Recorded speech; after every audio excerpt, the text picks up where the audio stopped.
I think tonight it would be good to introduce actually another meditation that we did not get to yet, and that's meditation 3 in your handout, which is called being the caring figure. So this third meditation, this meditation 3 in your handout, is another way basically of doing the field of care meditation. And for some people, it can be the most effective way to begin to enter into a field of care. But it comes at it from a different angle.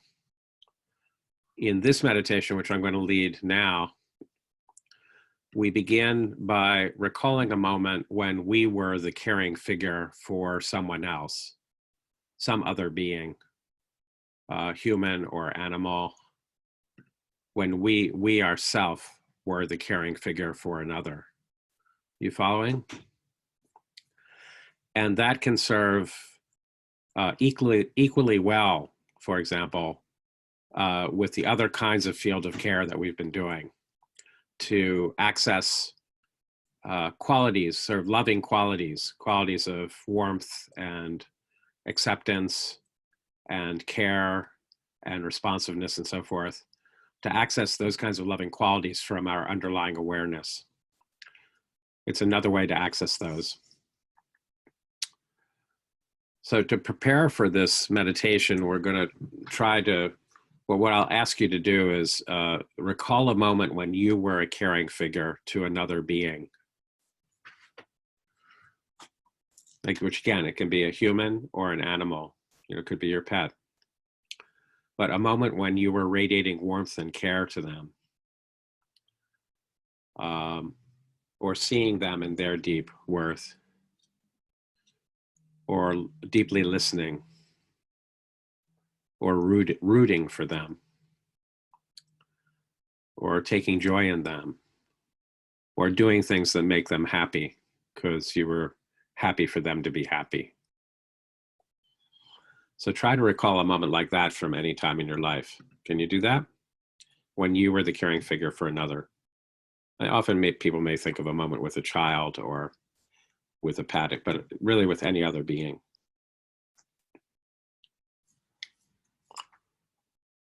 So this is an alternative form really of field of care, but here now we are the caring figure. We're just remembering a moment like that.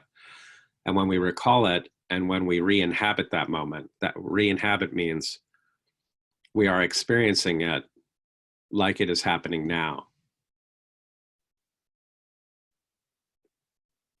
Then we can experience the qualities that come with that. Okay, so let's give that a try. Let's start with a little bit of abdominal breathing. So just your own natural rhythm of breathing, but this time let the abdomen expand as you inhale. And then let the expanding and contracting of the abdomen, the feeling of that, draw you into it more and more. So it's helping to really settle and ground your awareness, being drawn more and more into that feeling of the abdomen expanding and contracting with each breath.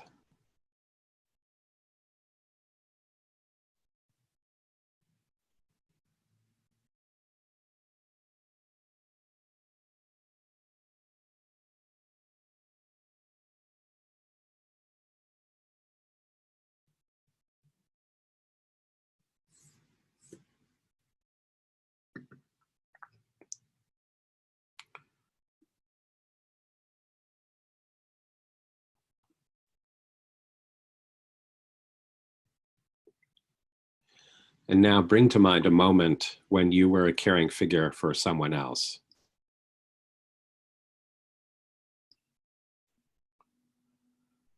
And consider that moment not as a distant memory, but as happening right now. So you and the other being in that moment are present together now in that way. It is happening now.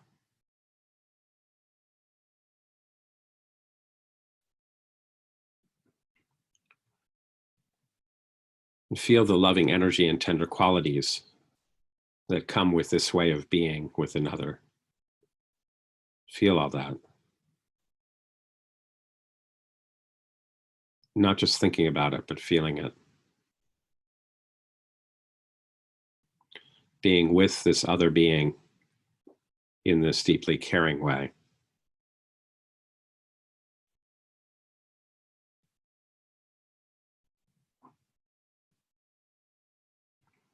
And just steep in this loving energy and its qualities.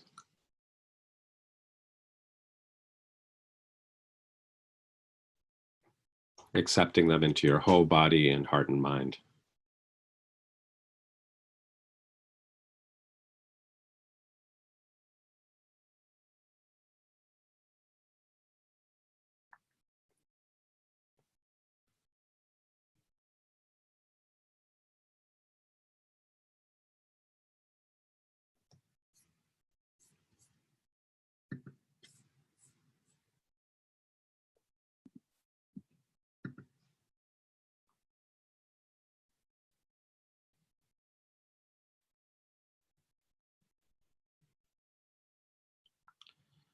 Really steeping in them,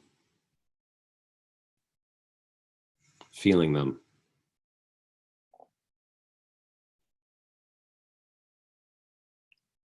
As you resonate with the other being in care.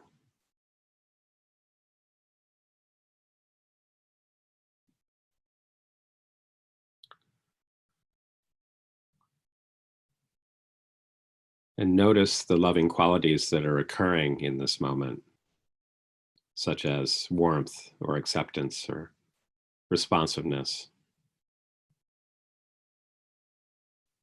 or resonance or inner peace or inner strength or love.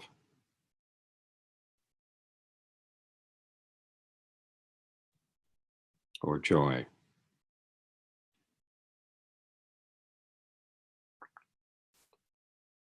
And let yourself fully accept and own and embody those qualities of your caring self.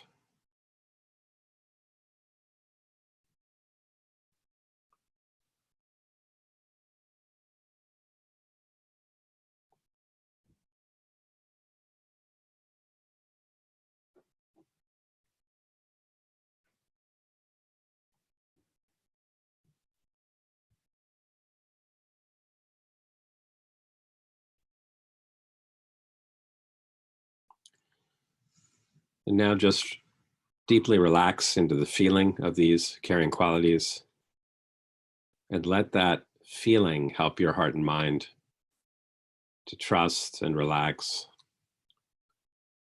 and just become gently, completely open like space. Just let the heart and mind become completely open like space. Just settling into the basic awareness from which these qualities come.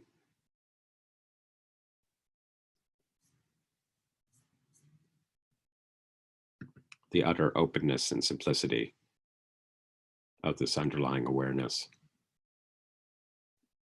Just settling into it with this sense of utter openness and deep allowing.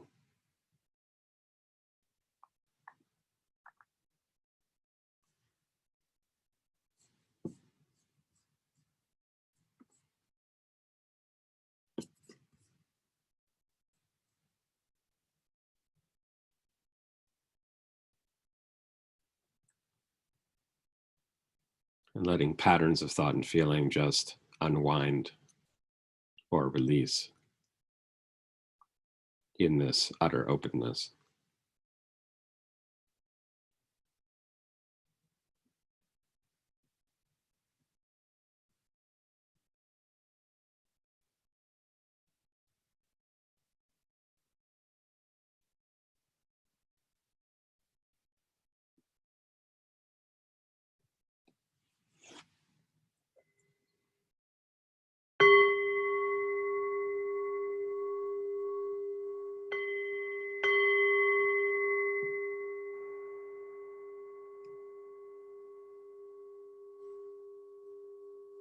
Thank you.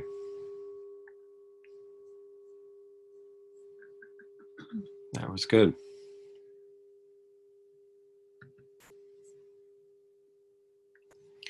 So that you find that in your handout. Again, it's meditation 3. And for some people, that's actually the most accessible way to access these underlying qualities, these loving qualities of our underlying awareness. But in any case, in all these ways of accessing it, using different kinds of fields of care, or a caring moment, or bringing to mind someone who you're really grateful to, or bringing to mind spiritual figure, or spiritual community, or spiritual ancestors, or recalling a moment when you were the caring figure for another, what we're doing is we're using that framework not to obsess about it or ruminate about the framework. Was I caring enough? Maybe I should feel guilty. I wasn't caring enough at that moment. Or were the other people caring enough to me? I don't know. And whatever.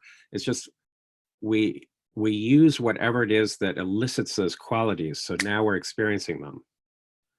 When we experience it as happening now, and that's rather crucial, not just a memory.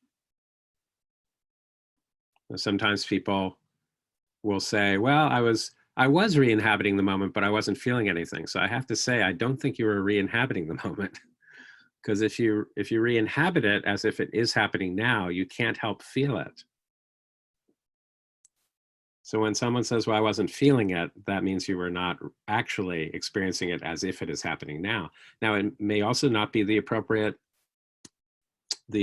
moment or framework for you. Then there's a need to really search for more moments. But what these practices are introducing is the recognition that it would be worthwhile to scour back through our history, through our background, and also start paying more attention than we have before to many kinds of moments of simple care. When we were object of care, when we were subject of care, when we're observing others, because it's evoking something from us, which we may not have noticed before, which is a real power of love, care, compassion, and awareness. And now we're really starting to zero in on it. Powers of our underlying awareness, which we can learn to tap into. We can familiarize with that possibility. It can become quite real. And then those powers of love, care, compassion, deep acceptance, warmth, presence can become a very stable, secure base from which, secure base, secure core from which or within which to process our own feelings, and from which to be present to others, to sense more in them than our own reactions to them, to be able to sense more in them because we have enough of a secure core ourselves to be more present to them. You following? So all these different ways, they're all just different ways to access loving qualities of our underlying awareness, our basic awareness.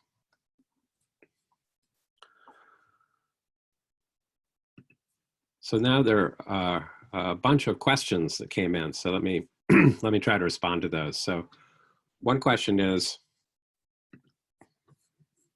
and all these questions are, most of them are referring to the practice we did last night, which was meditation 7, which was taking our own layers of suffering into compassion for others, into empathy and compassion for others. That's the practice we did last night. And in your handout, that's meditation 7. So the first question is just, how long will these meditations that I've been leading be available on the Barry course website for us to practice with? I think that they're going to be taken off of the Barry site at the end of this course, but those video recordings have also been put up on another website, which is the site of the other sponsoring organization, which is the main organization that I teach through, which is called Foundation for Active Compassion.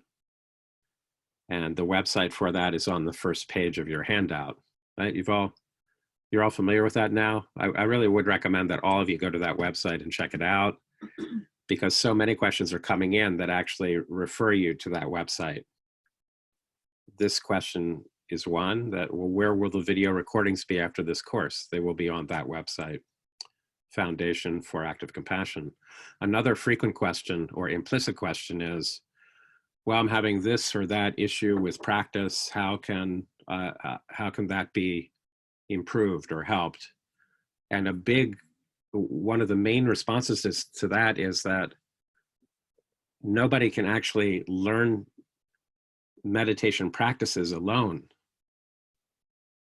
We learn it in community with others, so that there are others who are practicing similarly, many of whom who have a lot of experience with it. We can get ongoing input. We can get support. When we have trouble or problems, there are others who have also had trouble and problems and have come through them as part of a community of practice. And that on that website is also meditation groups, which many of which are now online on Zoom. So if there's someone who is pretty seriously interested in these practices and really wants to start back up and start really exploring them, and then I have to say that it's essential actually to practice in community with others.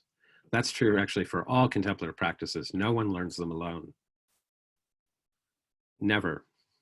Even the Buddha sometimes said, well, the Buddha kind of discovered enlightenment as if by himself. But actually, if we're going to get into it, from a traditional Asian Buddhist point of view, the Buddha did not discover enlightenment, he rediscovered it.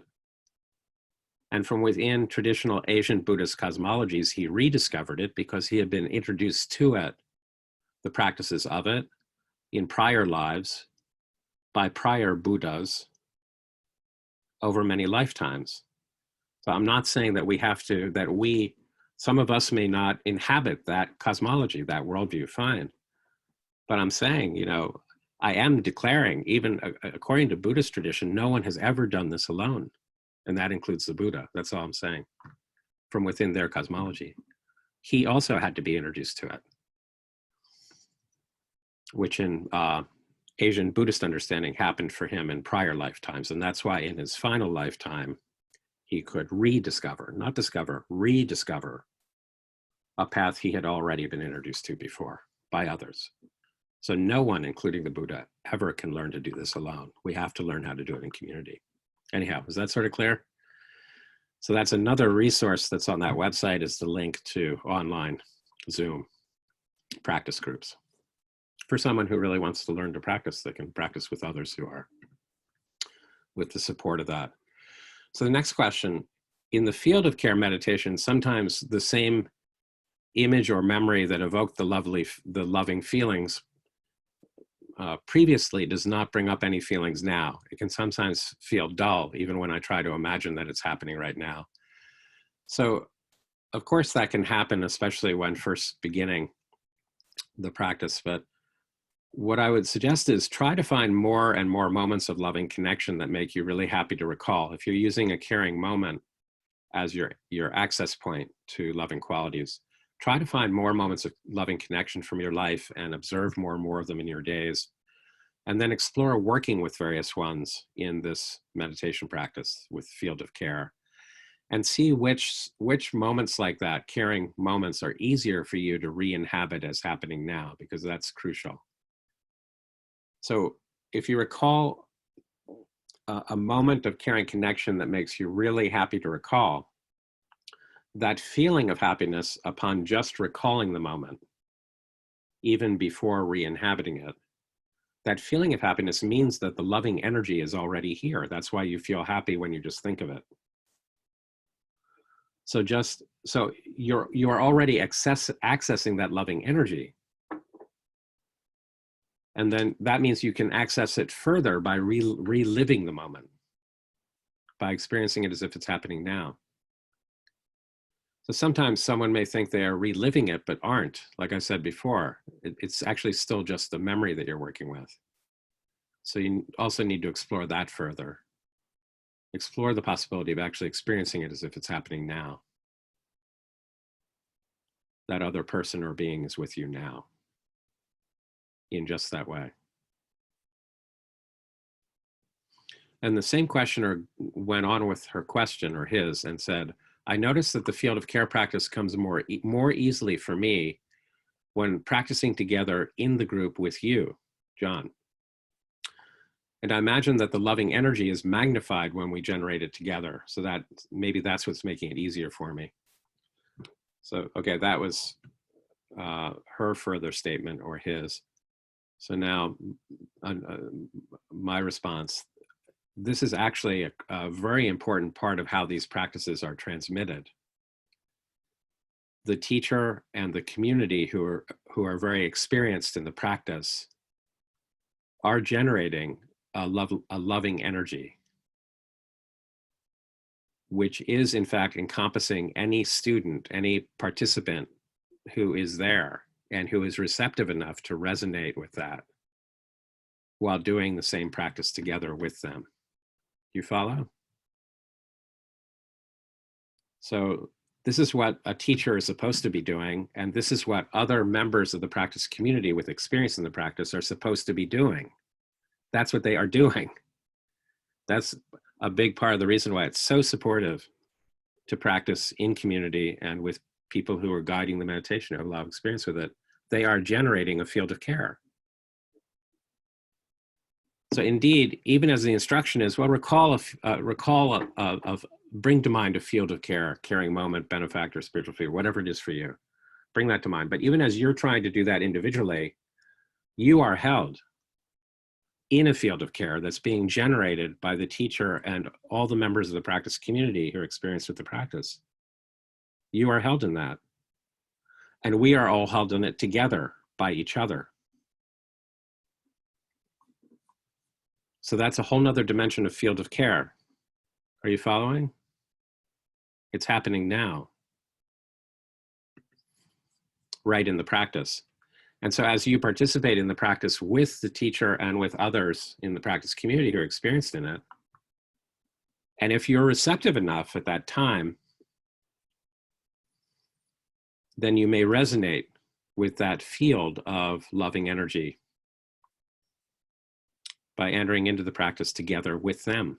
And you also become a part of it, and you become an extension of it. And so in that way, just in coming together right from the very first practice we did together, we are all suddenly included in a field of care, which we may or may not be ready to experience consciously as such, but there it is here. And some of us may be experiencing it consciously, a sense that we're really resonating with that. We may have thought that was just our individual practice, but it wasn't. We were being held. And as we resonate with that, we are holding. And in that sense, from the very first moment we did the very first practice, field of care, our very first evening, we were already entered into a field of care in that moment, together with teacher, practice community, and we were becoming an extension of it to the degree that we were also participating in it. And therefore, all the modes were already there from the very first practice we did. We were held, and we were already participating in that field of holding, receptive mode, inclusive mode, right from the start, just like that.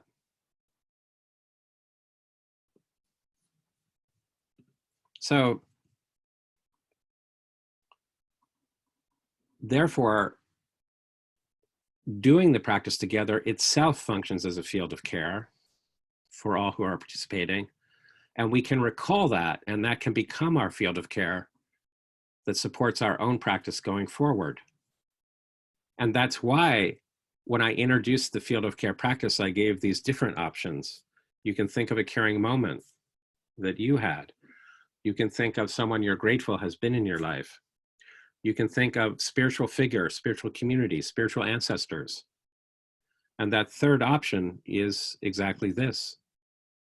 And this is actually how it has functioned through the ages in Buddhist traditions and other spiritual traditions. So you can recall this field of care moment of practice together, and recall teachers, your spiritual community of practice together, and bring that to mind later And that can be your field of care for ongoing practice as well. Are you following? That's actually how it has worked in traditions for centuries. And that's what we have also been entered into. And that's also why ongoingly practicing in community is so crucial. And why I suggested if someone's really interested in taking up these practices and really exploring them over time, then you do need to connect with practice community. And that's provided in our current pandemic condition. There are quite a number of online practice groups who practice these practices, led by people who have been practicing these practices often for many years. Some of whom are here with us, here, now, holding us all in the loving energy of the practice. Some of them here now. You following? And that's how it works. And then as we enter into it, we are holding. We're not just being held, we're also participating in a field of holding. That is the basic pattern of these kinds of spiritual traditions that I referred to from the very first talk I gave 6 weeks ago. We have been entered into it. We are participating in it. That is how it works. We are part of it to the degree we wish to be, continue to be.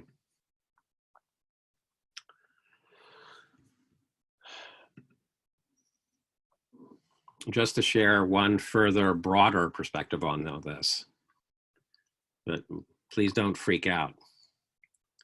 It's a big perspective. I'll say it's my perspective, but it's my perspective because it's a very traditional perspective, and I sort of got enculturated into it. But it is how I experience things now. Everyone through all the ages, from the Buddha himself up to now, who awakened to these powers of love, compassion, and awareness, and all their qualities. Everyone who's ever awakened, what is it that they awakened to?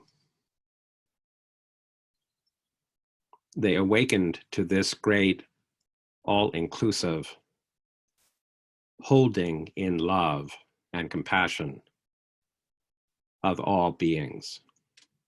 That's what awakening means. So all those who have awakened before us and around us through the ages have been and are holding us in unconditional love, compassion, and wisdom. It has not stopped. Just because perhaps we have not noticed that does not mean that it is not happening. And these practices, part of their function is to help us notice it. We are held already in all-pervasive, all-inclusive, unconditional care, compassion, awareness. We are held in that. And that's also, for me at least, part of the effect of these meditations is that it sensitizes me to become more aware of that. That I, but not just me, the whole world around me is already held in what I am seeking myself to awaken to more and more. Are you following? So that's like the big picture. Now we're not just talking about the couple hundred people here at any given time. We're talking about how it has worked through the ages and the larger scope of it all.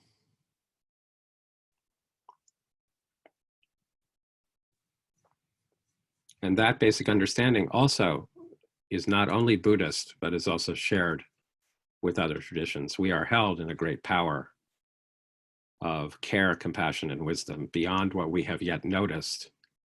And the practices that we do help us to begin to notice it or realize, oh my gosh, that's what's been going on. I was held in a field of care long before I realized that was happening. And I now have the opportunity to participate in that great holding. I could learn to be part of that as well.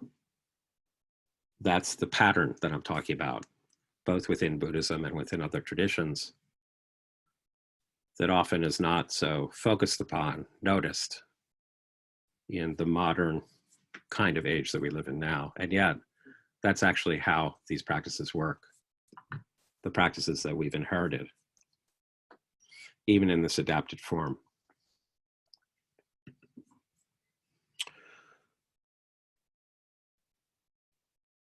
So then comes another question. Someone says, I am a visual person and my meditations are accompanied by images. So that's great. Then he goes further. She says, for example, releasing frameworks is accompanied by an image of scaffolding falling away.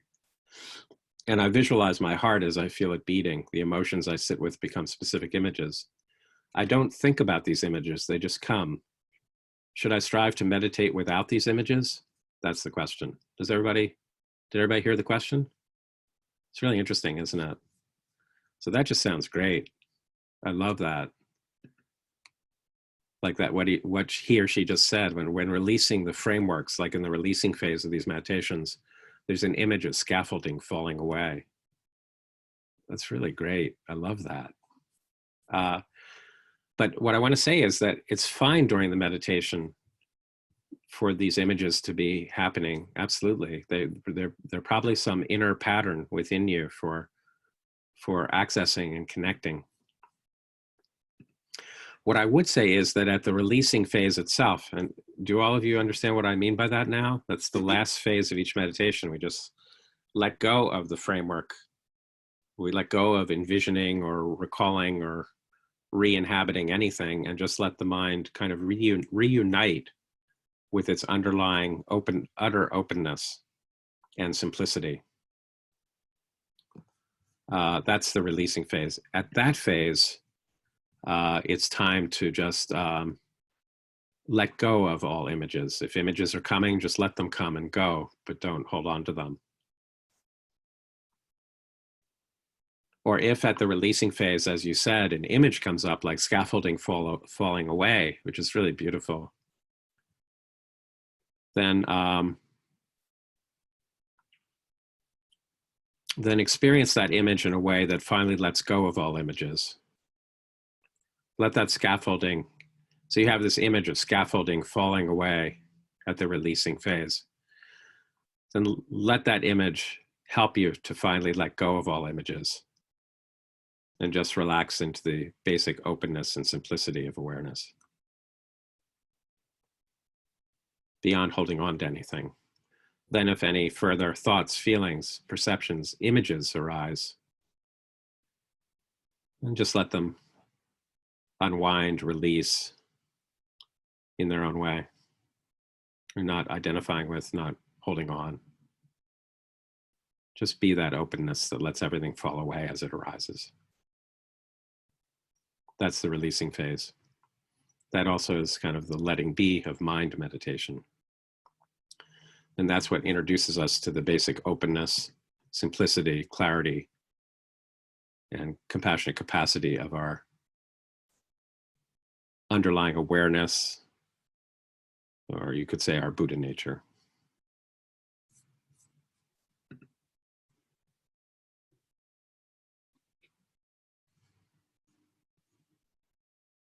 And someone was asking, when you guided us in the field of care meditation during the first session, I looked at my spiritual teacher's photo and burst into tears, feeling her presence as unconditional love and compassion. But as the weeks have passed since the first session we met, that experience has become less emotionally warm and sometimes feels dry. So is this dryness a part of me that's resisting and that needs to be delved into? But then even as I write this, it seems like maybe it's just something that needs to be held in love and acceptance, like all aspects of my experience. So my response is that when you realize,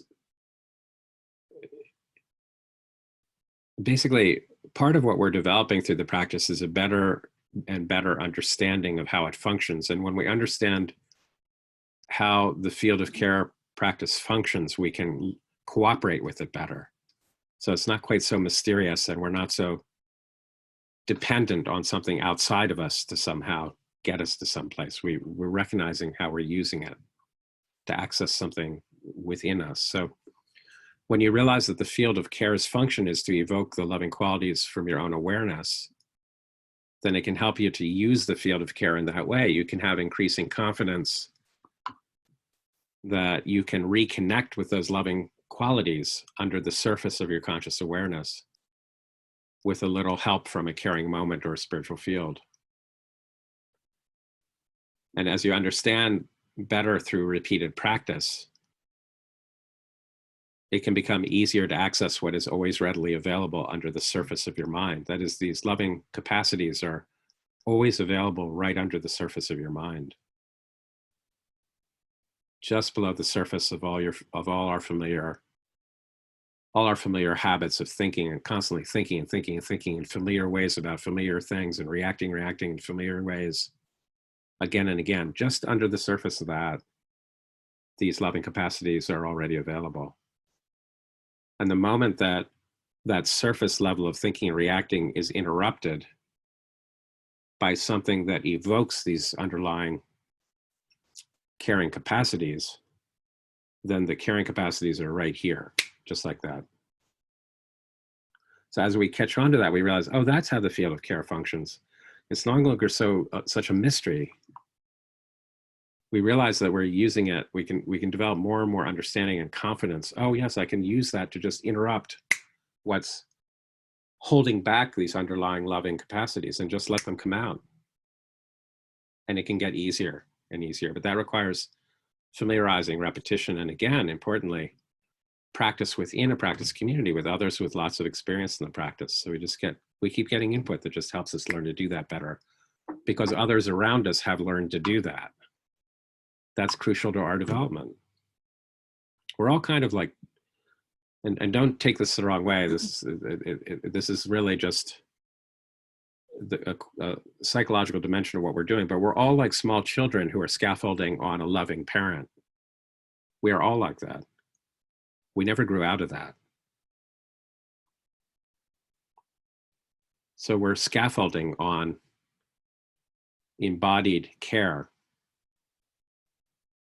that resonates with our own capacity of care and brings it out. And we learn how to cooperate with that process better and better. And that's profoundly supported by being surrounded by others or practicing with others who are similarly learning how to be held and to hold beings in that kind of embodied care. That's how things unfold. I really do get the feeling now in these questions, in many of them, that it's the understandable question of someone who's trying to practice pretty much on their own, and trying, very sincerely to try to get a handle on it. But we don't really get as much of a handle on it as we want just by trying to do it on our own. So of course we've been meeting once a week, but I'm also introducing new practices each week. So the way this really works is you do the same practice, the one that's most connecting for you. For many people, that's one of the first 3 meditations, field of care or yourself as caring figure, whatever. And you do it a ton, you just do it a lot, and with the support of others who've been doing it a lot. And that establishes a kind of a secure core of caring, compassionate qualities and awareness from which you can do all the other practices. Gradually, they start to unfold, again, with the support of others practicing with you and ongoing teaching input. That's how it works. I feel like maybe for some of you, feel like you're struggling out there on your own, trying to sort this out. And I think it's really time to signal that it doesn't have to be quite that much of a struggle, because we're all supporting each other in the practice. So anyone who wants to, whatever practice you take up, if mindfulness, meditation, deeply prayerful, contemplative life, whatever practice you may take up, contemplative practice, then you're entering into some kind of a community of practice that's mutually supportive and that you become a part of and a supportive part of for others. That's always how it works.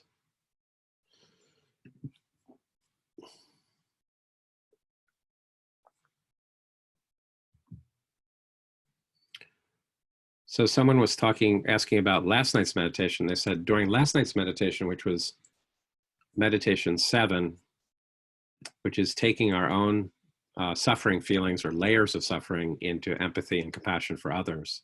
You all remember that from last night? So this person is asking, after much difficulty, I finally accessed the field of care. So please make note of that. I mean, speaking now to the questioner, if she or he is here, your phrasing there, after much difficulty, I finally accessed the field of care. So that's an indication at the start of that meditation on then becoming conscious of our own painful feeling, that the secure base that's necessary to feel safe in becoming aware of our own painful feeling is not very well established. And that's what's really needed for meditation 7 to be done, effectively. So that's why typically people do a lot of practice, field of care type practice in one of the first 3 meditations, and also compassionate presence to feelings, which is meditation 4, quite a lot, typically, before they regularly do this meditation 7, where we consciously and intentionally become newly conscious of some kind of suffering or painful feeling in us, but in a way that feels safe to us, with that, like, we really can. That's part of the joy of the practice. Oh my gosh, I actually can. I didn't realize I could, because there's a secure enough base in these loving qualities that we can.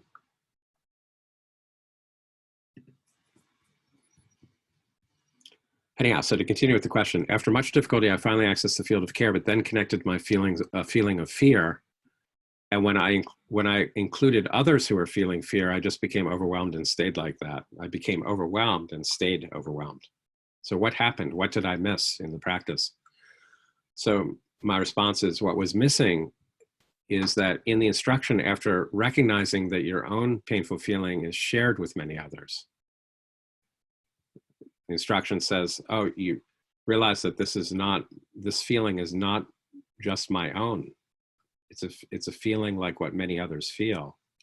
Once you've made that empathetic connection, then you let the loving energies from your field of care embrace all of your painful feelings in spacious compassion.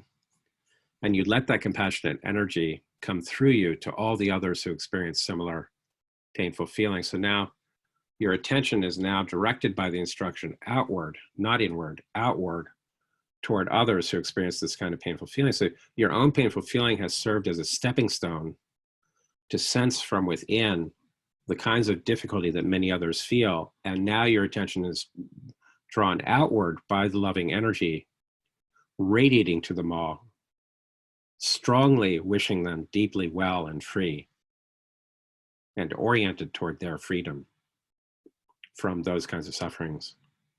Your own painful feeling has put you in that position of deep care and compassion for them, understanding from within, at least to some degree, how it must feel. All that was missing in your description.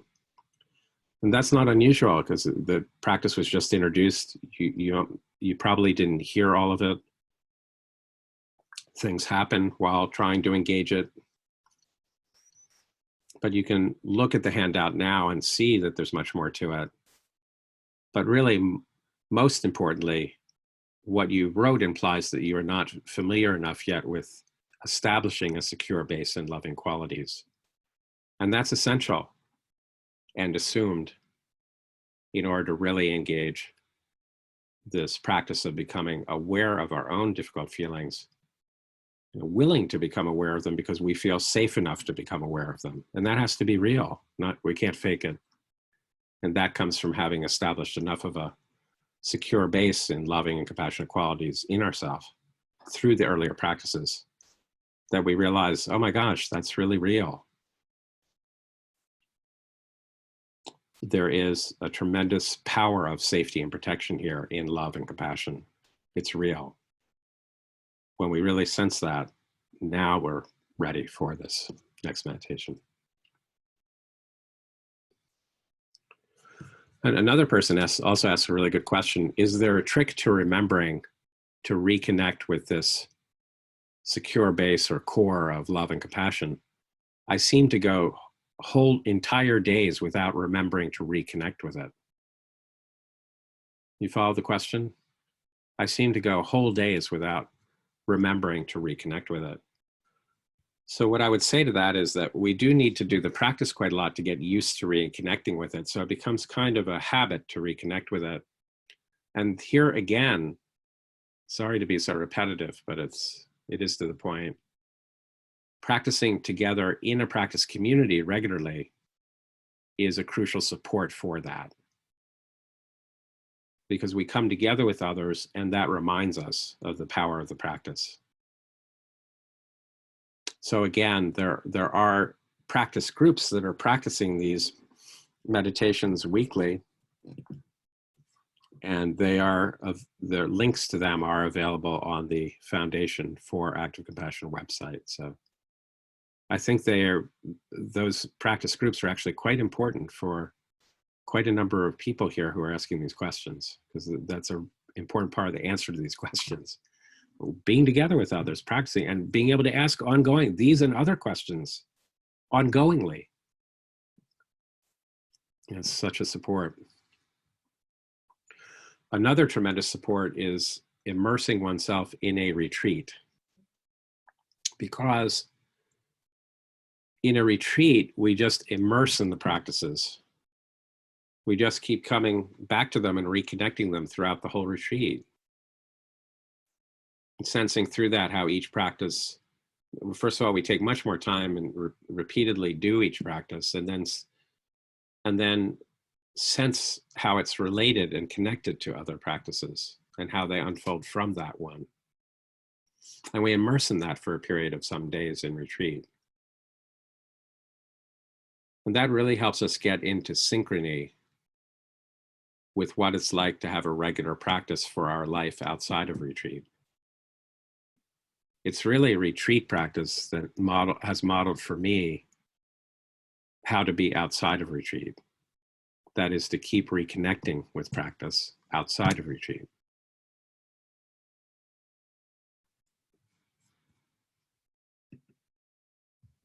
So in that way, retreats can be extremely supportive. And if we never do a retreat for a few days on practice, at least a few days, we never have that model of repeatedly reconnecting as the normal way to be. But once we have that model, and if we take that into our ordinary life, and that's how I try to practice in ordinary life, I just repeatedly reconnecting. Increasingly, ordinary life becomes kind of like a retreat, but it's not a retreat away from life. It's like a retreat within life, in the sense that you keep reconnecting with powers of care, love, compassion, acceptance, which process your own feelings and from which you're with others. And when you're thrown off balance, you keep reconnecting with it as you can. No big pressure, very relaxed, but you never stop that. You just keep reconnecting.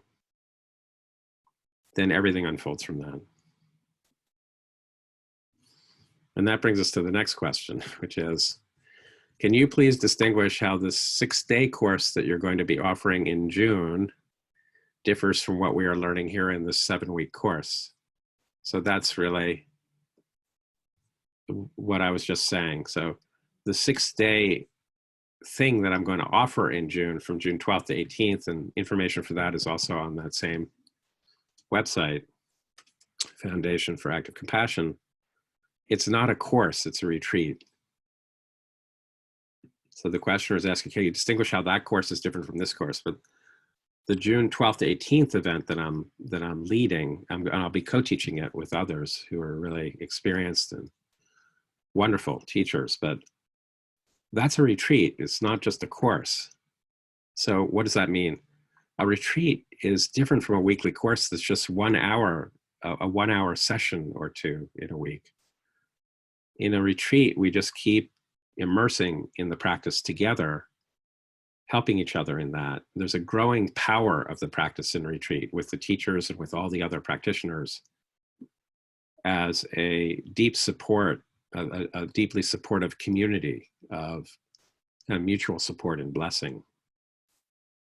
So we go into further depth with each practice than we possibly could in an hour a week. There's much more chance to ask questions live and hear a direct response that informs deepening practice over the days. There's a much fuller processing of what these practices are raising for each of us with other practitioners together in retreat. It goes way beyond what we're experiencing here. A weekly course does not provide that kind of retreat container. A weekly course where we're just meeting an hour a week. So from the first session, I suggested it would be important to try to reconnect with these practices throughout the day as best you can. But I know that that didn't happen for many people very much, because it's a retreat environment that models that reconnecting again and again throughout the day. And once that's been imprinted through a retreat, then we know what that could be like in our ordinary days, in ordinary life. But a course like this, maybe the teacher says, okay, really important to try to reconnect with it throughout your day as many times as you can. But how many of us were really doing that? I imagine some of us really were, but some of us were really not. I can tell by some of the questions. Okay, but that's also totally understandable. We need support for that. It's not a matter of an individual up against it all, really trying to get it together. It just doesn't work that way. It unfolds very naturally with the right support. That's how it works. Practicing together with others, doing a retreat when we can. No pressure, but just that's how it works. So then someday, maybe when there's an opportunity, we know that's how it works. We could do that.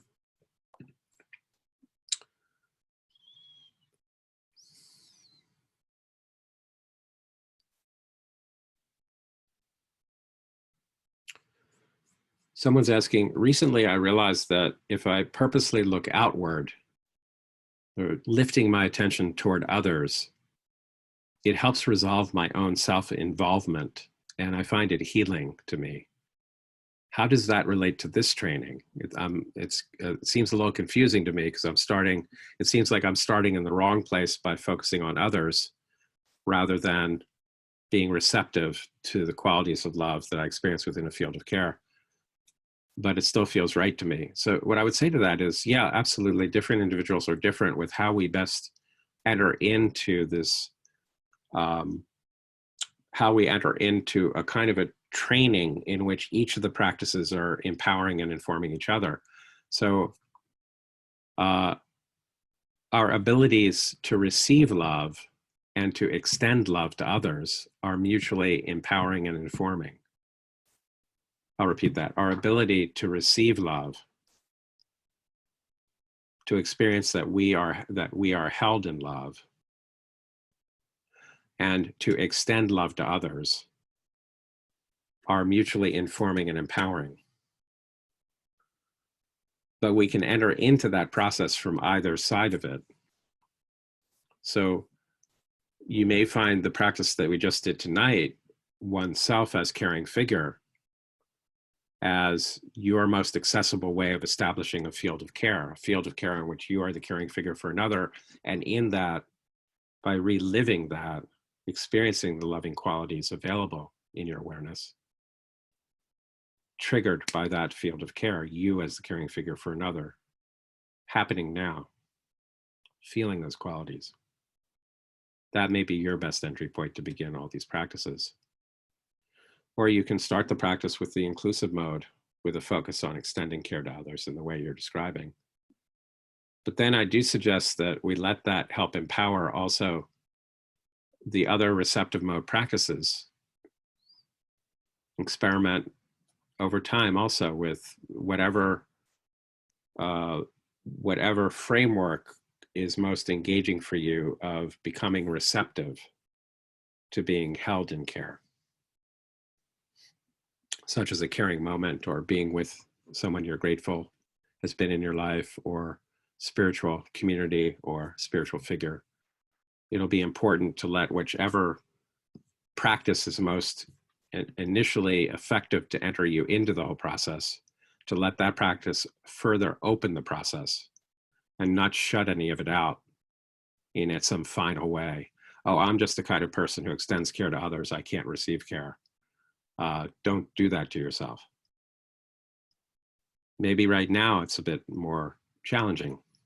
Later, maybe not. Every part of these practices is empowering the other parts. When we're aware of that, we can become open to that, the possibility that we could change. We could open more to what's here. We can notice that we are held by others. And that's another way of giving something to others, to be willing to let them hold us in care, since that's also an important part of their development. That's another way of extending care to others, to be willing to receive their care, not shut them out, not shut it out. But that's also a learning for all of us. It's not just some command we're supposed to follow. It's a process of learning that we can become more and more open, receptive, connected, more resonant with the fuller reality here, piece by piece. If we keep open to those possibilities of developing and transforming. Okay, maybe last question. This is a technical one, but is this meditation 7 we did last night, that's taking our own suffering, layers of suffering, into empathy and compassion for others, is that meditation based on Tonglen? Since all these meditations are being adapted from Tibetan Buddhism, someone's asking, Tonglen is a practice in Tibetan Buddhism, quite common nowadays. Is that practice based on Tonglen? So it's actually adapted from a fuller set of practices called Lojong, which means mind-heart training, which include Tonglen, but are not only Tonglen. The fuller set of practices around Tonglen. Yeah. And also, from this kind of training, Tonglen also, for those who have been introduced to it or become familiar with it, can unfold more and more freely. More of the foundations of what becomes Tonglen are established through this kind of training. Then Tonglen can unfold very naturally. It's not so much of a struggle. It's just the further unfolding of actually all these practices, which themselves are adapted from Lojong traditions, and also some of the patterns of tantric practice traditions, which is what Lojong is also embedded in, and Tonglen too. Okay, but that was sort of technical. So if you're not familiar with all those Tibetan terms, don't worry about it. Okay, we're at the end of our time. So thank you all. It's a huge sacrifice. You're not watching young Sheldon or Father Brown tonight, who are on TV. Instead, you came here to be with me and with each other. So I really appreciate that great sacrifice on your part. I'm only half joking. Okay, great to see you all. Bye-bye.